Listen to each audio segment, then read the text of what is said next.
sorry. No. Good.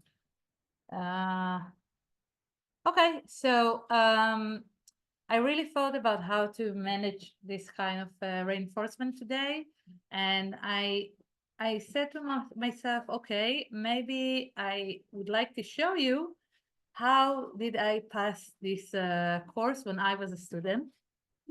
And when I was a student, before each of the lectures of Ishaq, I opened the presentations and I just went through all the mathematic notes until I fully understood them. And then it was much easier for me to follow the lecture itself.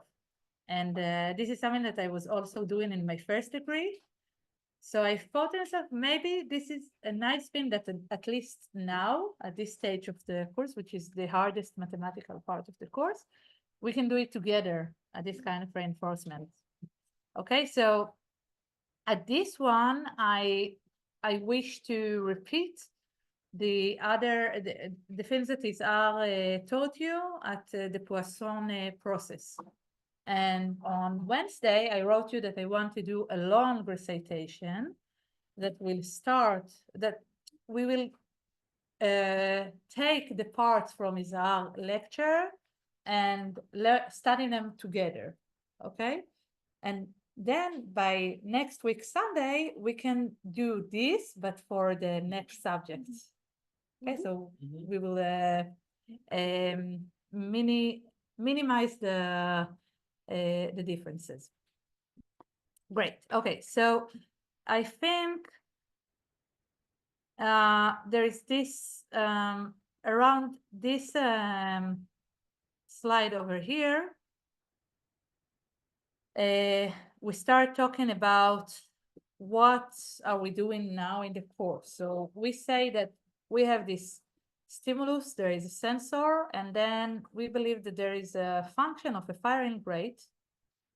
And when you have this firing rate, you can have like a kind of this spike generator, this computational unit called the neuron, that it generates spikes. And then you have its output. And what we have when we are doing neuroscience, we want to relate between the output of this spike generator and the stimulus, right? And this is how we study the brain. So at this stage, we want to understand this unit, this computational unit. And we are studying the most the most classical model of how neuron generates its spikes, okay? And in your project, in project 2, you're going to read half of a review paper that says that you need to throw away this model because it has nothing to do with reality. And you're going to read it and you're going to write what you think about it and your own critique. So at this paper, you won't have to read all of it because I think it is a bit too long. It's about 15 pages or something like that, and very, very thorough one. So I wrote you specific sections that are mandatory, and if you wish to read more, you can have a bonus. Okay, so this is regarding the model itself. So now we have this spike trend, and let's see. And let's start with the statistics. Okay, so first of all, the relationship between spike and stimulus is stochastic. Do you remember what stochasticity means? It's kind of semi-random. It's random, but the randomicity is given from a specific distribution. So it's kind of an organized randomization process. Therefore, we will look at an interval delta t, and we will say that the probability of a spike within this interval will be the probability multiplied by delta t. Is this clear? Okay. Therefore, if we have a series of spikes, one of them is a T1 and T2 and Tn and so on. So we have the probability of each one of them at each one of these small intervals powered by n, okay? So this relationship that we see here, this comes because we see that we believe that the probability for each spike to happen is independent on the previous spike. Therefore, the probability of all of them to occur at specific times is the multiplication between each one of them. Okay? Good. So now, so this is what it says here, that if we believe that the probability can depend on the whole history, so we can use a Bayesian model that says that the spike at the moment of Tn is dependent on the previous history of other spikes. But if we say that this is a renewal process, we don't look at the full history. We are interested only in what happened in the last spike, right? So this is what it says here. Instead of looking at the whole history, now we look only at a specific spike that was before. Okay. And Poisson process says it's independent not only on the last time there was a spike, it's independent at all. It doesn't care what history do we have. Okay?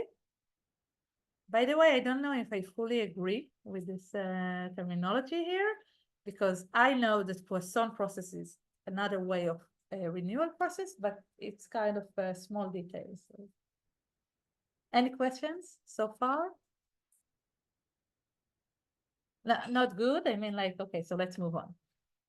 Okay. What was the difference between P capital and the other? Good. So I think it's a kind of a definition. So you say that the probability of a spike to happen here is a kind of the probability from the distribution over a specific time. I think it's on the bottom of the slide. All right. Yeah. So when P is big, it's the probability, and P is small, it's the PDF itself. Good guess. Okay. So now let's understand the generation of spikes, this computational unit. So the generation of each spikes depends only on a driving signal, RT. Therefore, when so far we were talking about firing rates and we had the spike trains, right? And then we calculated the firing rate. And now it says, no, don't look at the firing rate as a calculation from the spike train. Look at it as the driving signal, as the distribution, okay? As a mark for the distribution that the spike is, that the probability of a spike is taken from. So this is a parameter of the model RT. This is not anymore a calculation. Is that clear? Did you understand what did I mean? It was a bit philosophical. The generation of each spike is independent of all other spikes. Independent spike hypothesis leads to a Poisson process, okay? Now, spike generation is highly reliable and deterministic, as has been demonstrated by countless numbers of in vitro studies. Okay, so here is Ari saying that this model, this classical model, has its own origins, and this is why neuroscientists believe this model. And the reason that we don't see it in vivo neural responsive is believed to result from the fact that synapses are very unreliable and not the spike generator. So there is, until today, there is still a debate whether the Poisson neuron simulation is relevant or not. In the in vitro studies, it was established that the Poisson neuron model is based, and in the in vivo, we find a lot of differences. And people believe that it's due to the differences in the synapses and plasticity and so on.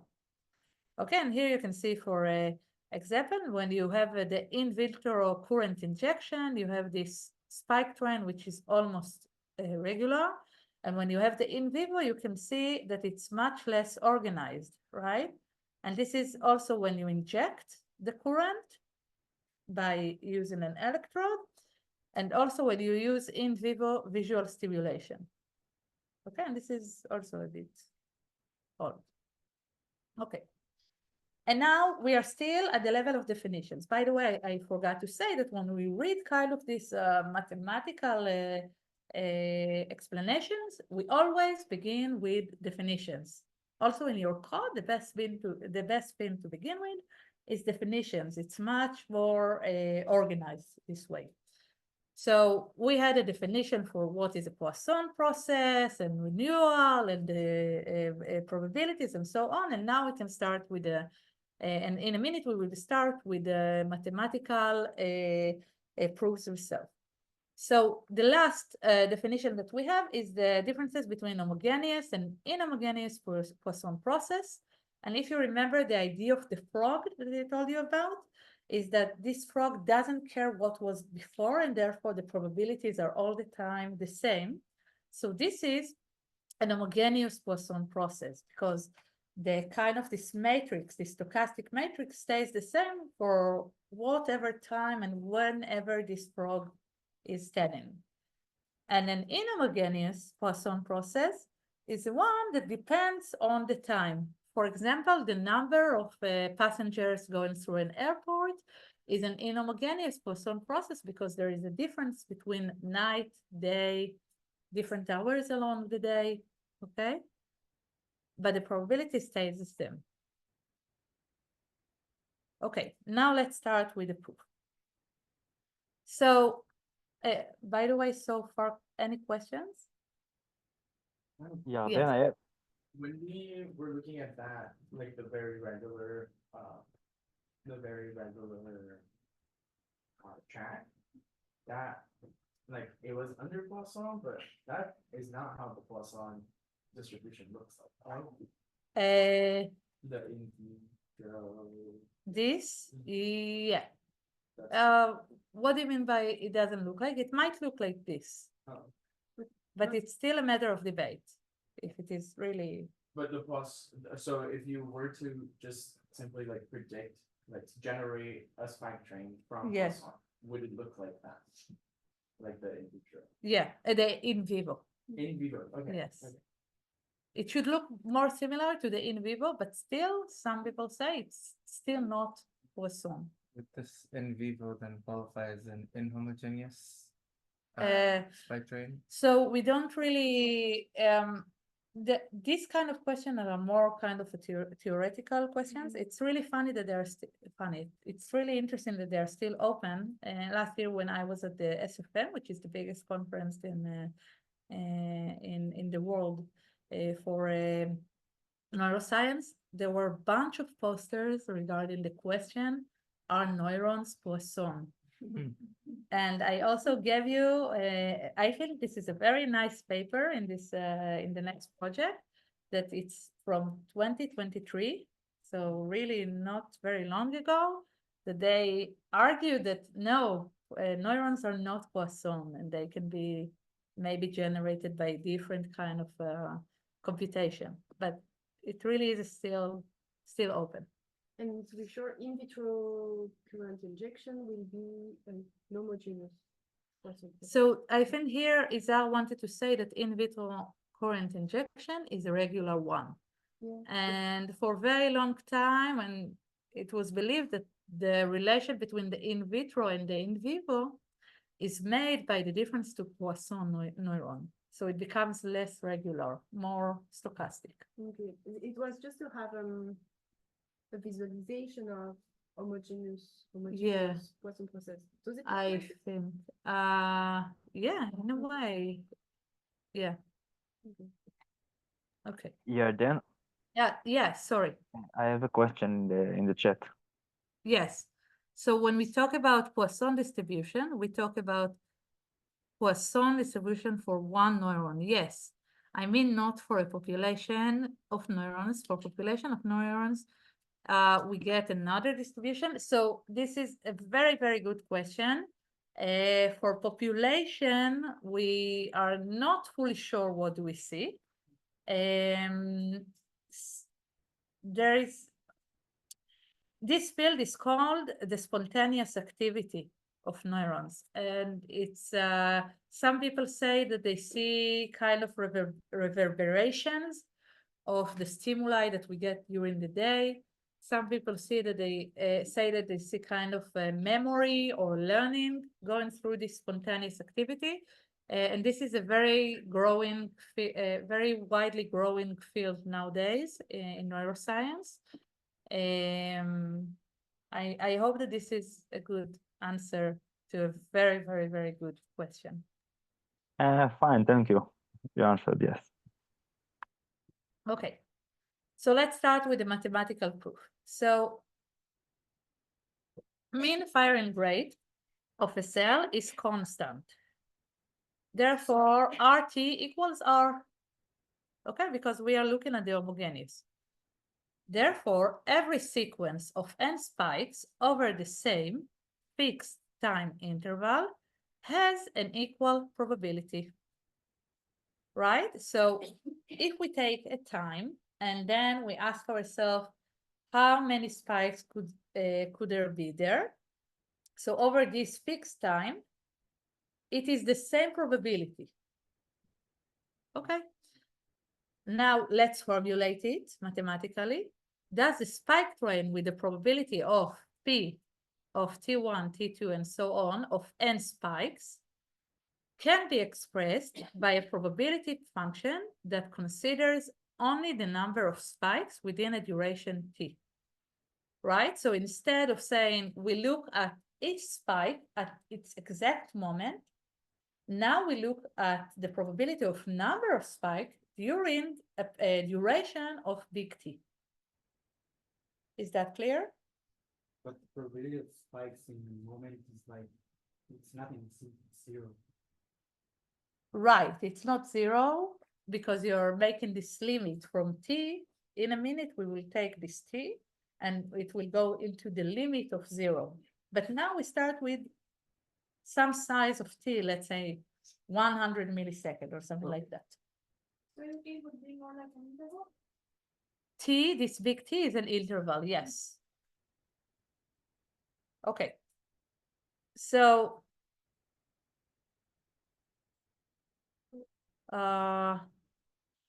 okay, so Izar probably had added this because he said, I don't want to go into details, but this will be the final result.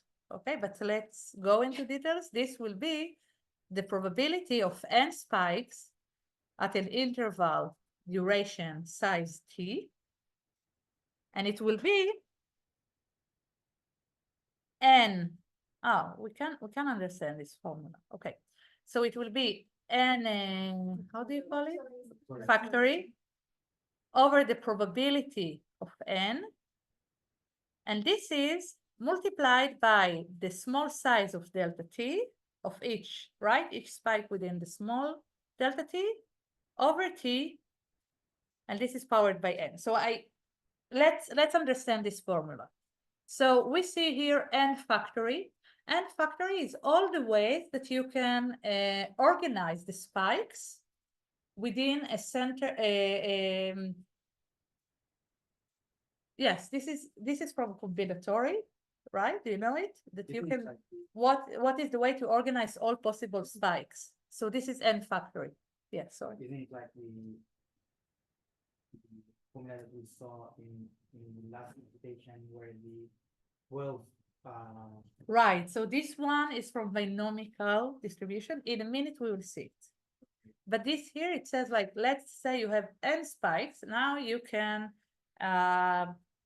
put all of them inside a specific duration. How can you organize them? For example, if you have spikes 1, 2, 3, 4, and 5, you can begin with the fifth, and then the third, and then the fourth. What is the organization of them? Yeah, but that's assuming that all of the time you have spikes. Right, right. The probability, okay, so where do you bring off the probability of no spikes in this duration? this comes from this part of the equation. Okay. So for example, for a very, very short time, you can say that the probability is almost 0.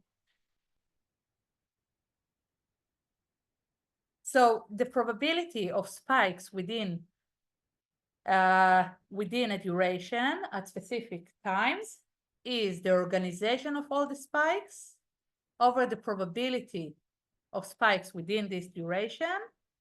And this, maybe you remember when we said that we have n spikes, and for each one of them, it's delta t powered by n. So this comes from this, right? Because this delta t is now in the duration. So there is this division. And then it's powered by n because you have n spikes. I think this was the part that I lost you. So let's go deeper into this one. Please ask questions. I Yes. think that I'm still not sure to understand P bracket T1, T2, blah, blah, blah. This? No, the other one. Ah, this Is it, one. does it mean like the probability that the spike occurs at 1 millisecond and then 1.5 millisecond and maybe 4 milliseconds? Like if we have Okay. spikes, and it would be the probability of having the spikes at all those time, Yeah. and this the So I'll entire try to draw it as far as how I imagine it. So let's say you have here the time axis, okay? And you take a specific duration, and this duration is t. Again, this is how I imagine it. I might be wrong. And then I take into this t, I take these small intervals. This is delta t, and another one here, and another one here, and so on. Okay? And now I have the probabilities for a spike within this delta t. It is small enough to have only one spike. So for example, I have here and here and here. I will draw some more. In this one I don't have. In this one I do have. Right? And so on. And this is one event. Now let's take another event. In the second event, I'll use this black one. In the second one, I have a spike here and here. I don't have here, I have here. Right? And then let's say it's a different number. No, we need the same number. So, right? So here what we see is that we have these spikes. Now, we have their organization within this T, right? So this is the first one, the second one, the third one, and the fourth. And here, for example, I have the same one, the same pattern, but I will replace the second one with the first one. And this is the same event, right? So this is what it means, this and factor. Yes, I don't know why I always forget this one, and power. By the end of this course, I will remember. And then I have the following. For this one, I want to show again. Let's go back. It was a bit before. Right, so I have now for each one of them, I have the probability of t at this specific interval, right? You remember that? And then we said that since I have 4 or more, I can say that the probability for each one is the probability, it's independent. Therefore, we said we moved into this one. Do you remember? Right. So now keep in mind this one, and let's go back to the slides. Sorry, like I'm still stuck on Yes, the yes. first big ET, small ET. Yeah. So this is the probability of a spike within this beam, and the small pt But yeah, is from what distribution it is taken from.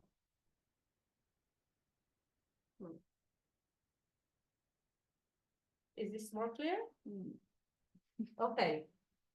Do we So, have a numerical example or not? Like, could we just invent? yeah, the thing here is create that, no, you keep it like this because you want it to be more of a mathematical proof. I don't know. Yeah, for sure. It was just to understand where, like, So let's say that this Where- neuron is uniform distribution, right? So you have here for every size of delta t, so you have the same probability. Okay? And then you say the probability of spike within this one, right? It's this probability times the size of delta t. Okay. Maybe it's more Like- clear. On the x-axis of the uniform distribution, would it means that on the left it's like delta t small and on the right delta t is big, and so we could imagine Sorry. It is, again, this is also for me, we are reading together, so this is not t. It is just all the possible times, okay? And then you say that you take, oh, this is a good one. And you take specific interval, this, right? So this is the delta t. And then the probability is this times this, right?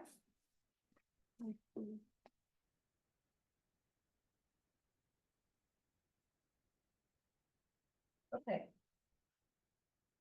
So it looks like it is a uniform distribution that was not written in the presentation. Okay. it's the probability of having a spike if the delta t is this size. Yes.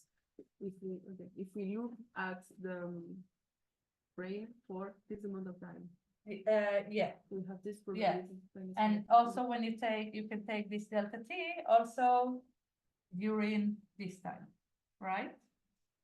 Yeah. Mhm. And it, And this is the probability of the spike. And it's a uniform probability, okay? So let's go back here. So I said, since we are looking at 4 spikes or n number of spikes, we need to multiply it again and again. Therefore, we have the power of n. So please, Assuming that in each delta t, only one spike can yeah, fit. yeah. Yeah. So what is the meaning of what is the meaning of the p and the different t's in it? I mean, I thought that this is the probability of many spikes in each delta t. So I think it means the probability of the spike. So T1 is here. T2 is here. So it's the probability of the number of spikes within all the big T. Yes. As far as I remember. As far as I understand, yes. And why again is it multiplied by the delta t time power by n? Because you have for each one of them, right, this equation. And then they're independent, so you need to multiply them by each other. Okay. I think this is how I understand this formulation. This is not, I must say, this is not a very clear mathematical formulation. This is a bit kind of, you can see that the one who did it comes from physics and not from math. And this is why it's a bit even more confusing because the symbols are not fully clear. Okay, so please remember the power of n. In a minute, I'll answer you, okay? And let's go back here. So we understood so far 2 parts of our equation, which is this, and the power of n here. And now we now want to understand these 2 parts over here, right? So let's look again at the top, which says, instead of looking at the probability of each one at this timing, you can say that now you look at the probability of n spike within this duration. Okay? So, no. It's okay. Do you remember this one from the previous slide? And this was, I think it was the probability of T1, T2, and so on. And this was the probability of the small at specific times over delta T over N. And now you say that instead of taking this full probability, what did I do? Nothing. Okay. You are saying, because this is a Poisson process, you are now looking at the full duration, at the longer duration of all these T, at the probability of a spike to occur within it, So. of a number of spikes to occur within it. So to be sure I understand, first, with the first formula, we would have maybe different numbers between the black spikes and the red spikes. But Yes. now we are saying that actually we don't care exactly where they're placed. What we care is the fact that they are far in this amount of time. Therefore, there is the same result. Woo. Very good, Sophie. This was a very good explanation. Thank you. It really helped me. No, really, please feel free to help me with your explanation, because sometimes, first of all, my words are sometimes a bit stuck. And second, you have another way to express yourself, and therefore it helps someone to hear another explanation. So please do. My question is still, why do we care about the organization? It's just about the probability of the spikes occurring, right? Why do we Right. care? So you can say, for example, that if you take only this one, this is only one specific organization, but then you need to add more possible organization of the spikes within this duration. Do you understand what I am saying? I understand, but still, because like it's just the probability of the spikes occurring, right? Like we don't care what the So, organization. Let's say that each spike is one student in this room. And then you look at the students over here, and then we can kind of do a really funny thing that we take the student and they are standing in a specific dot, and then they say, I'm a spike, okay? And now you can say that you should count differently when Armin is before Sophie and when Sophie is before of Armin. So it would But change- it's still part of the same distribution of the spikes within each one of these durations. So if something is before me or after me, that changes the probability of mine. It doesn't change your probability, but you need to add it into your calculation as another combinatorial organization of the spikes. Right? And then we have this division by T, which I also don't fully understand, but I feel this is kind of the way to say we don't look at absolute time of delta T.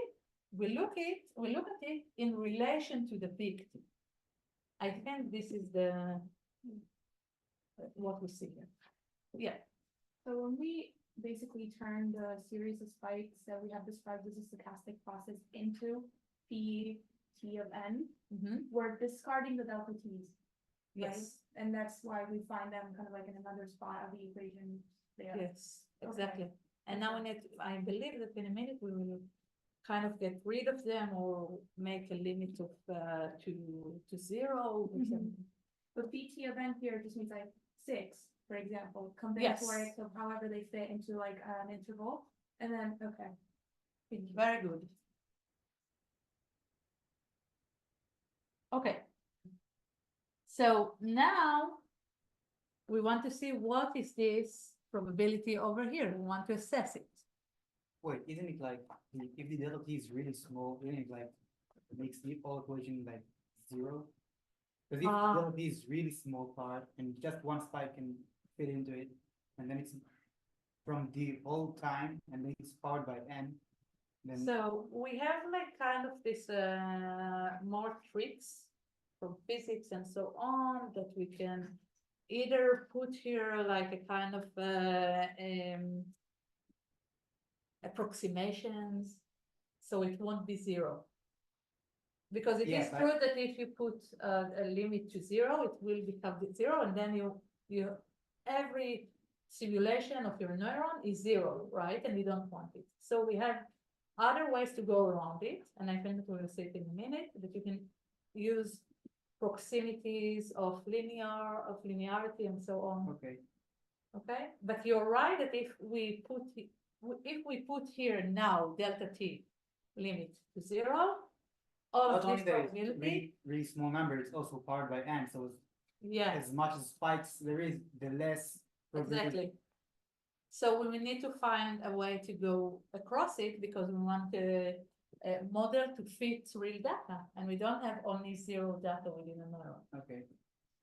Yeah, but, why was it again that? Excuse me? Why was it that? So I'm also not fully sure. I think it's like a way to say that you don't look at the absolute time of delta t now. You look at it in relation to the duration that you picked. So I think this is the reason it is here, but I'm not fully sure. And I was wondering also your question, like, since it's multiplied by another probability and the probability should be under one, maybe therefore, because if both are under one, no, doesn't work like this math. And Yeah. Okay, so let's go on to this part. Now I call it in the first degree course that do you know matryoshkas, that you have this doll that you open and open and open, and now we open one, and we will need to close it later. Okay, so let's open this sweet matryoshka over here. Matryoshka is grandma, right, in Russian? Okay. I don't speak Russian. This is a question for Irene. Where's Julio? Where's Julio? Ah, right, or for Julio. Okay, so now we need to assess this matryoshka over here. So we need to divide the time t into m bins of size delta t is t over n. Okay, so now we ask ourselves, we want to get rid of this delta t, that we have too many. And now we look at it as how many delta t's go into this duration that we picked. Okay, so we have a new number n, which is the number of beams. Yes. With delta t, would it be something that we derive empirically? Like we see the two spikes that are closest to each other, and that would be delta t, or is it something fundamental? Now we are fully theoretical. We are just kind of creating the equation. Okay, so it's So I think delta t should be, as it says here, delta t is small enough such that we never get two spikes within any one beam. But this is not from how you measure it. You just kind of assume it that it is small because it will be later used for the proximity. And now we know that the probability of n spikes within specific duration t depends on the following factors: the probability of generating n spikes within m beams, the probability of not generating spikes in the remaining beams, right? Because this is what I showed in the recitation. So I need both the probability of spikes within these beams and the probability of no spikes within these beams, right? And then we need a combinatorial factor equal to the number of ways of putting n spikes into n beams, because I want to look at both the black one and the red one as the same event. And then, ta-da! Oh, it's not written here. How could it be? Here, it is here. Okay. So, let's formulate already here. So now we can, let's write it. So P of n spikes within duration t will be the M over N. Yes. M over N, this is due to the third one, over the probability of spike and probability of 1 minus T of spike, right? This is what written here. And I don't know why he didn't add it, because it would also really help. Okay. And now we want to open another Matryoshka. What is this T of spike? Isn't it like supposed to be powered by n and minus? Yes, thank you. And this is m minus n, Yeah. right? Yeah. Okay, thank you. Hmm. Okay, so now we want to open another Matryoshka. And the probability of a single spike occurring in a specific bin is R delta T. Okay? And this comes from this assumption of uniform distribution. Therefore, the probability of n spikes appearing in n specific is R delta T over n. Okay, this is written here, and then we have the probability of not having spike. So it is written here. And now we can close all the Matryoshkas together. We will close at least this one. And this is the combinatorial ways of putting n spikes into n things. And then we have this result. So the probability of T to n is all the combinations m over n of R delta T n and 1 minus R delta T n minus n. And during our development of this PT over n, we assume that delta T is small enough not to have two spikes, and then therefore the limit of delta T to 0 of this combination. Right? Good.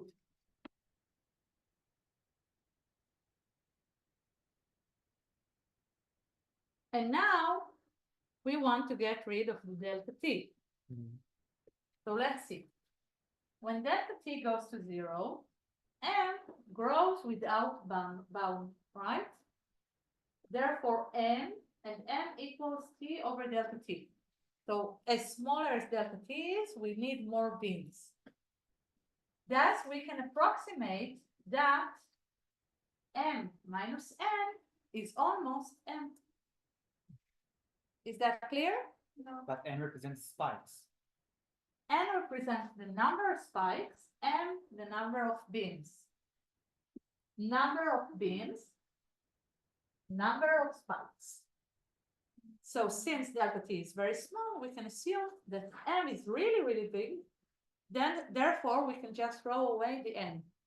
Very common physics way of dealing with problems. So Yes. this is a way to deal with the delta T going to 0, because that Yeah. would get the probability like very, very small. Yes. Okay. Good. And now we want to take care of this Matryoshka over here. How do you call it? This argument? Can I say this argument? Is that clear? Okay. So we have this 1 minus P of the spike of M minus N. And then when we take delta T to 0, then we can write it again like this. So there is a step missing probably, right? Do you everyone see the relation between this one and this one? No. Oh, This is what I do when I get ready. I just fill in the blanks. I think it's the step missing is m minus n is a function Yeah. equal to m, and then m is Exactly. equal to t over. So let's add it.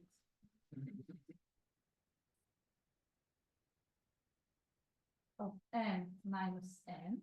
So we said that this is delta T to 0 of 1 minus R delta T of m, right? Thanks all. And this, what is m? M is defined by T over delta t. So this is the limit of delta t to 0 of 1 minus r delta t of t over delta t, right? And now I want to take this t out. The reason I do this because I know what is this limit. There is an equation that shows that this is e over r or something like that, okay? So we take the t out, and we can do that because if you have the multiplication, so you can take it upper to a power, and then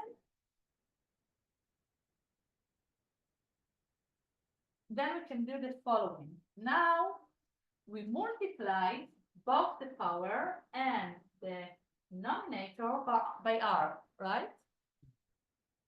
And when we do so, What is R again? or let's say that now we edit it as a number.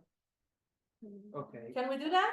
Just add any number that we want and just multiply by this number and then divide by the same number. And the reason that we add this number is that we want here and here to be written the same. Right? We want here and here to be written the same. At this stage, they are different. And at this stage, they are the same. How Oh, can next. okay, sorry. It's because we multiply on the top and on the bottom Yes. of the fraction. You The multiply and top divide. is put outside and the under staying. Yes. And now this is only for visualization, because if we have an argument like this, and we have this lim of delta t goes to 0, so we can say that epsilon, this is only for visualization. It means nothing, this epsilon. So if epsilon is minus r delta t, so when epsilon goes to 0, of 1 plus epsilon powered by 1 over epsilon, all of this equals t. Right? I really love this kind of things. It's so elegant. Right, so now we understand this, and this is E. E powered by minus RT. So this is how we got rid of this delta. Okay, and now we can do the same. No. No, please ask questions. This is why we're here. Could you repeat again this epsilon for Yeah, here we want to use, okay.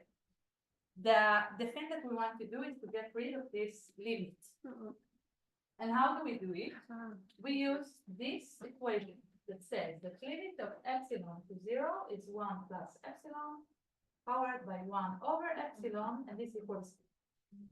So now we want this to look the same as this. And I think that you don't really have to do this visualization. Do you see the relation between this one and this one? Yes. So it's just taking all of these parts and writing E instead. This is the formula here.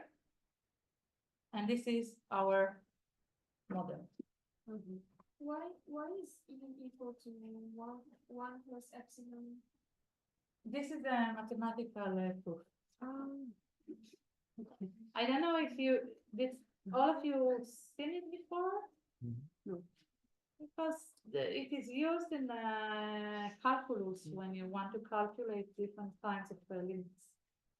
all of this math is dependent on the fact that delta t approaches to 0, but we Yes. just said before that if it approaches to 0, then there's no spike at all.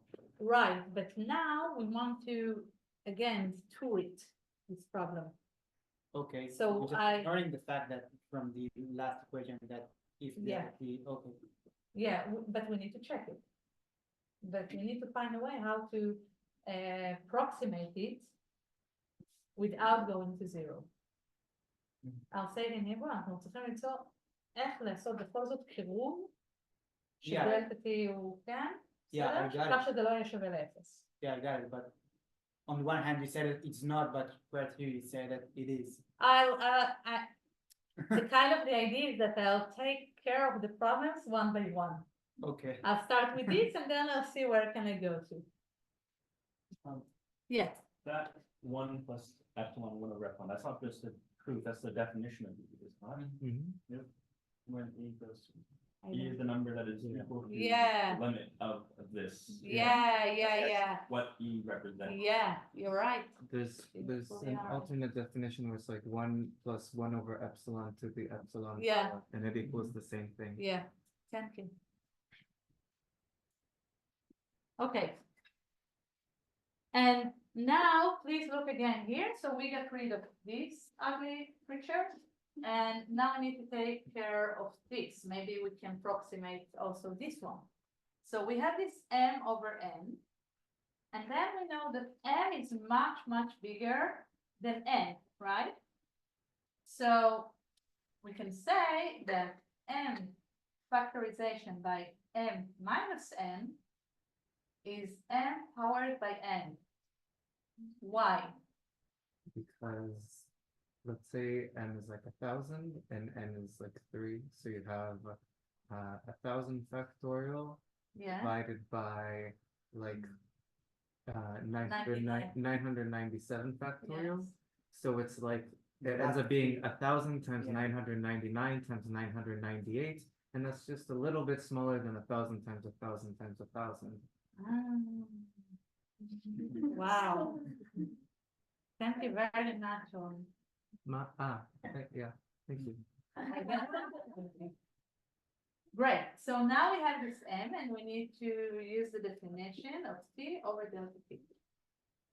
I hope that it helps you to understand that it's not that I know everything or someone who studied this book knows everything. Sometimes you just need to kind of fully understand these riddles.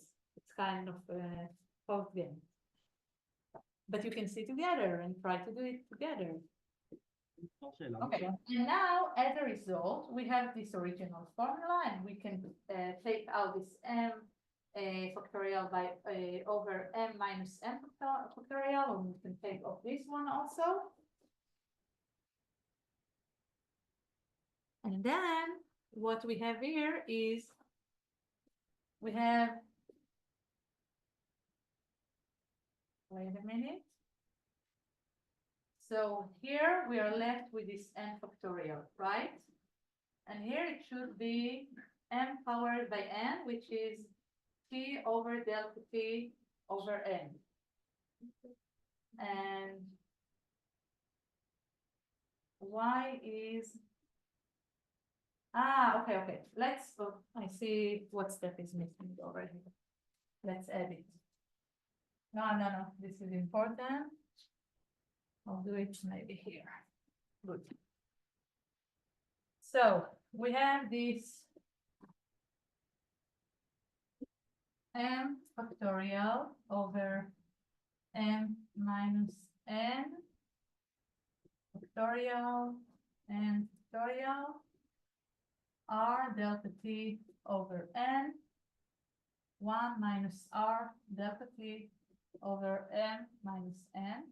And then m factorial over m minus n, we said that this is t over delta t powered by n over n factorial. Is that clear? And then we are still left with this r delta t over n, and this we saw before that this is e minus r t. Okay? Why are we dividing t over delta t by n factorial if n factorial is already in the m over m factorial? I'm explaining this very important. Yeah, m is the number of delta t beams in the duration of t. Okay, So this is the definition of that. got it. Okay, so now what I want to do is please look again at this one.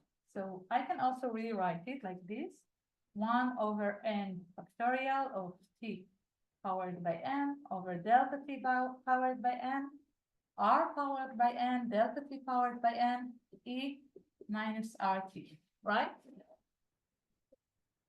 And then this and this, they proceed with their again. So- Cancel on, cancel. Cancel, yes, thank you. And then we are left with this T by N and R by N, and we can write them together as RT by N over N factorial E minus RT. Which is? Yes, Some function. exactly, the Poisson function distribution. Okay? This is so beautiful. I'm really sorry. I hope that you enjoy like me. R is like a constant, Yes. This is the which is determined by, so this is the main question, how it is determined. which we don't know. This now you can say the idea behind creating a model, behind trying to formulate mathematically what we see, is to say, can we ask now new questions about the neuron? So a very good question to ask about the neuron is how the R is determined. And then you can say, for example, that the R is determined by the number of dendrites, and you can create an experiment to check it. Or that the R is determined by plasticity, and then you can check it. Yes. So then the regular Poisson distribution, RT would be lambda, right? So the rate parameter of Poisson, like Yes. how often something happens. Yes. And we should visualize this, if I understand correctly, as firing rate times whatever interval we're taking. Yes. So our rate parameter becomes the firing rate but multiplied by the interval we're looking at. Yes. Okay. Yes. It was a very good explanation. Okay. So. ירדן, Yes. can I have a question please? Yes, of course. אני יכול לשאול את זה בעברית, פשוט זה קצת ארוך. You can explain in Hebrew and I'll translate to English. אמרת ש-M פחות N, בעצם אפשר להגיד שזה M, כי M הוא פשוט הרבה יותר גדול מ-N, אבל אמרת... M minus N is כמעט M. M, yes. אבל אמרת שאני מחלק את ציר ה-X שלי לבינס, בינס זה M, ובכל בין אני רוצה שיהיה לי ספייק אחד, שזה N. Not necessarily, we don't put a spike within each bin. המטרה שלי לא שתהיה... Yes. המטרה שלי לא שתהיה ספייק אחד בתוך כל בין, כאילו? No, that the maximum number of spikes within each bin will be 1. This is the definition of delta T. But we say some bins do have and others don't. אוקיי, סבבה. תודה. You're welcome. It was just a question of definitions of M and N and how many spikes and so on. So now when we go back to the Poisson distribution, now we can talk again about its characteristics. And then we spoke about it in class, but I'll just remind you that the mu n is RT and the variance is RT, the same. Therefore, when you divide between them, it should be 1. And this is called the Fano factor, okay? The division between the variance and the expectation. And here, I don't know if we have enough time because we're supposed to finish now.